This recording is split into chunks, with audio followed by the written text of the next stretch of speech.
তিনি যে বিষয়টা ভারতীয় প্রেস সম্পর্কে জানিয়ে তার উষ্মা প্রকাশ করেছেন, তিনি নিজেও সেই একই দোষে দুষ্ট হয়ে গেলেন। কিন্তু অর্থাৎ মেসি সংক্রান্ত খবরাখবর ঠিকভাবে না রেখে তিনি বেমালুম বলে দিলেন যে সবার আগে যেটা জানা দরকার সেটা হচ্ছে দুপক্ষই তাদের কমিটমেন্ট রক্ষা করেছিল কিনা সেটা।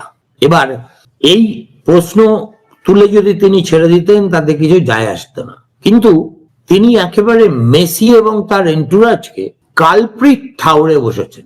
প্রথম কথা দেখুন, ক্রিকেটিং গ্রেট আরেকজন world one of the greatest of course সম্পর্কে এই ধরনের একটা লুজ ইংরেজি শব্দ প্রয়োগ করবেন, এটাতে আমার একটুখানি খটকা লাগলো এবং একটুখানি বিরক্তিও লাগে। গাভাস্কার লিখছেন, even the recent episode at the Salt Lake Stadium in Kolkata where the Argentinian footballer Lionel Messi made a far shorter appearance than promised was blamed on everyone except the person who failed to honor his commitment. I think this is an outrageous allegation to make. এবং coming from Gavaskar, it is truly very shocking. Thank God Messi Jamnagar থেকে ফেরার plane ধরে নিয়েছেন।